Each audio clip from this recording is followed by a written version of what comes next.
Golden State going for history. Kobe Bryant probably going to chuck it up about 30 times, we believe. Jonathan Marshall does a great job covering the NBA and college hoops. Joins us for a couple moments on a Wednesday. What's going on, Jonathan? Q, I can't complain. How are you, man? I'm doing well. Over under Kobe Bryant shots tonight. I'm going to say 28. Over and under. Listen, when it comes to Kobe, I'm always going to go for the over. At least he's going to have at least 25 shots up there. Come on, he has to. I said this before he came on. I think he is, as crazy as it sounds. First of all, it's very rare that you see guards play 20 years in the NBA. I think he's so unappreciated because of that. His skill set, the will to win, that I think really gets overlooked. And he had some seasons that were basically Jordan-esque. I mean, when it's all said and done, and the story is written about Kobe Bryant, how are people going to remember him? Oh man, I think people. I mean, it's always going to be a two-side story. I'm not sure if you've spoken on this, but when it comes to Kobe, it seems like there's no in between with him. It's either I said that, you love him, you're the greatest Kobe fan, or you really don't care for him. You respect his game, but as far as his it's mostly off the court with Kobe. It seems from what I'm hearing from people. To those who aren't the biggest fans, but I think majority of people, I mean, you cannot deny his game. He's a true legend, a Hall of Famer, no question. One of the top 10, 15 players of all time, maybe top 5, depending on who you ask him. But he's up there on those lists of legends. And I mean, when you're talking about his skill set, I mean, we know he's one of the more gifted offensive players in league's history. But more importantly, just that killer instinct, the ability to knock out all distractions, whether off the court or injuries, just to fight through it all, and for him to reach the mountaintop and to be up there for a pretty long time. Playing 20 years in the league is not an easy task, and he's been able to do that. And as far as his will, his work ethic, he's truly one of a kind. It's rare that you see those type of athletes. And in the NBA today, I mean, I can't really pinpoint a guy right now on the rise who really has that killer instinct at the end of games and really just that desire to get better. I mean, it's just a crazy combination. And Michael Jordan obviously is the guy that people really use in connection to Kobe Bryant. So when it comes to those two things, the work ethic and just the passion for the game and that killer instinct, and that guy who, with 10 seconds left, you're comfortable with him having that ball, and he's not scared to put it up there. Now, listen, I echo those sentiments. I mean, it was well said, and before I popped on, I kind of said the same thing. I don't know in the next 20 years if we'll see a player with those, I guess you can call them the ice water in the veins, the stones, to want the ball in that regard. And look, to be fair, when you look at Kobe Bryant and the stories written, yeah, you do have to mention Denver. You still have to mention what transpired. You have to mention the whole situation, being accused of raping the 19-year-old employee at that Colorado resort years ago, and then during his rehab stint, and then turning around, and even though he said he was innocent, this, that, the other thing, and it was consensual, turn around and giving his wife $4 million 8-carat purple diamond and say, hey, I'm sorry. Well, you're sorry you got caught. So, yeah, people... be that as it may, people will look at him like that, and that's fair. That's a fair criticism. I just look at him as flat out an all-time great, and even when you throw in the Pennies and the Vince Carters and the Tracy McGrady's, look, you can't do it without another player. We understand that, but there were a lot of games where Shaq wasn't as dominant and Kobe took over, and I think that's fair, and it goes hand in hand. They might have not liked each other, but man, they were a great 1-2 punch. I mean, that's definitely a fair statement. Obviously, I mean, the Boston Celtics teams, the Lakers teams of the 80s, even the NBA's Bulls, I mean, those were some talented teams. And even with the Warriors today, even the Spurs, I mean, LeBron with Miami, I mean, you need help. You're not going to win the championship with just one star. So I think the people who aren't the biggest Kobe fans, they'll certainly use that as ammunition against his legacy. But you can't deny Kobe's abilities in the fourth quarter to just put the team on his back and just dominate and just impose his will in the game in the fourth quarter, regardless if Shaq is out there or not, Paul Gasol is out there or not. I mean, his presence was felt regardless, and he was a big reason why the Lakers had that big run, a few years back. Yeah, several back-to-backs as well. All right, Golden State going for 73. They raced a 10-point deficit against Memphis on Saturday night. They won by 199.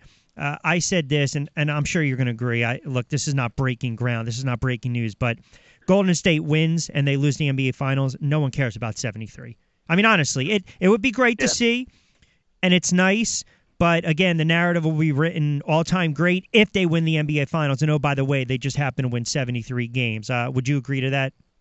No, I would definitely agree. I mean, what they've done in the regular season, I mean, it's a great run. It's something that hasn't been done before. So we have to give respects when it comes to that. But one thing that the Bulls team that year that had 72 wins, they won a championship that year. And yep. we judge greatness. We judge greatness individually.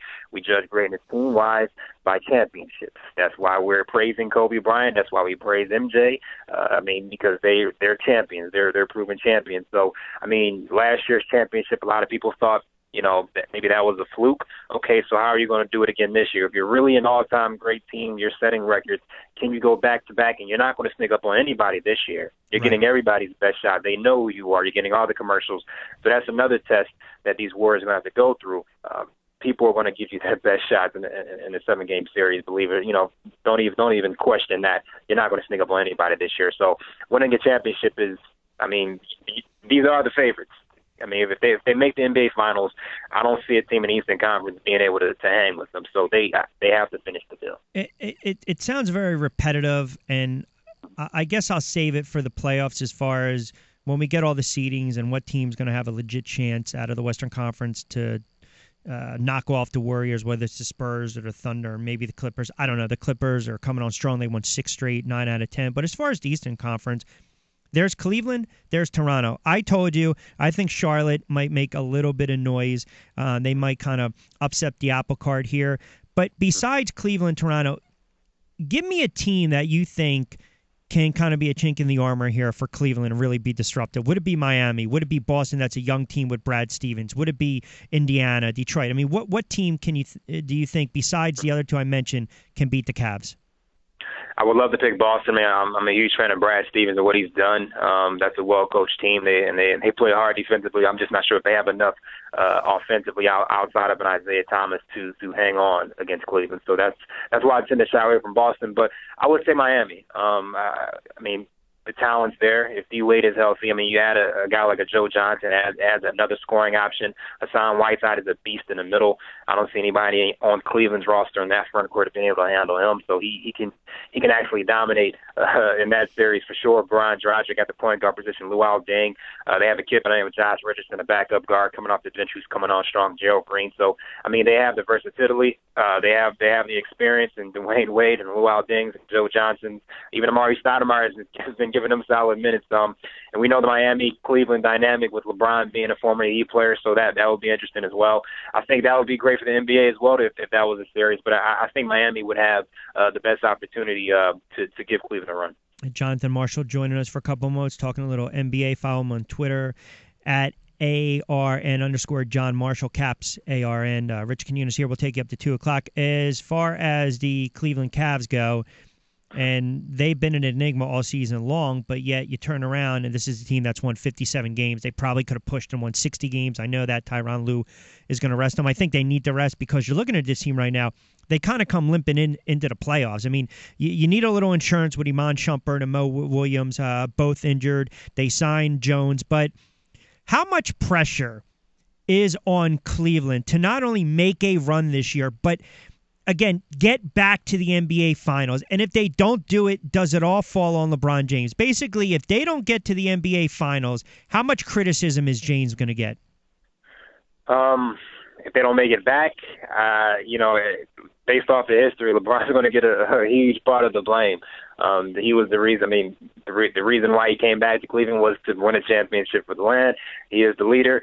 He is pretty much the de facto coach, de facto GM. To be honest, this is the roster that he wanted. He wanted to bring in Kevin Love. He traded away Andrew Wiggins, regardless of what he says.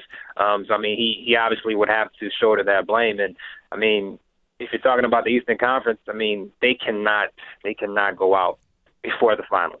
This team has to make the finals. And when it comes to facing a Golden State Warriors squad or a San Antonio or OKC or a Clippers squad, that's going to be a true test. I don't think anybody will go into that series pinpointing Cleveland as a favorite. So when it comes to losing in the finals, I think they would get sort of a pass because nobody's really expecting them to dethrone Golden State or even to take down San Antonio. But they have to win the Eastern Conference Championship. If that doesn't happen, that's just an epic disappointment in my eyes. And by the way, too, everyone is sitting for the Spurs tonight. I mean, I think George Gervin and also David Robinson, they're sitting as well. I mean, Leonard, Parker, West, Duncan, Ginobili. So again, all those guys are sitting for Pop as they take on the Mavericks. Last one before I let you get out of here. You know, it's when you look at the Philadelphia 76ers and that whole experiment with Sam Hinkie and the fact that he resigned, they bring in Colangelo. They bump his son up to de facto GM, and now he's going to be running everything. You know, I still stand by this, and I don't know what you've heard or those that you've spoken with. As soon as this whole tanking was pretty evident, I still believe to this day that Adam Silver said enough is enough. The fact, though, that they brought Colangelo in, and now there's a reports circulating over the last several weeks after Hinkie resigned, it was noted that, well, he was kind of set up to fail. They were going to either have him do analytics or try to shove him out the door. When you look at the last 3 years for the 76ers, or you know what, scratch that. When you look at the 76ers going forward, we already know what happened the last 3 years.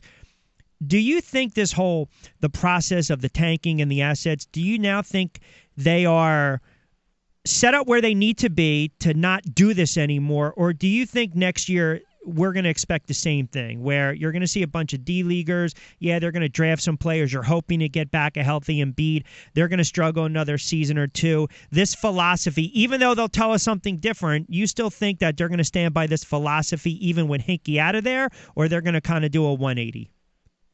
I think they're going to do a 180. I think they've heard the cries of the fans and even the criticisms of the media. I mean, these past 3 years, I mean, what really has been accomplished? What young talent can you say this team has developed? Out of all the assets that these guys have collected, what young talent has really developed? Okafor may not even be around over the next 2 years. Nerlens Noel has, defensively he seems to be a promising piece, but offensively he leaves a lot to be desired. So what other young pieces have they developed? Now, they are set up nicely. They have an opportunity to have a load of first-round picks this year, and if they don't mess those picks up, that puts them in position to have that young core, but they still have to prove themselves to be a viable commodity when it comes to free agency. Can they land talent in the free agent market? Because as of right now, looking at this franchise, I mean, they haven't proven that they're, trying to win at all. Mm-hmm.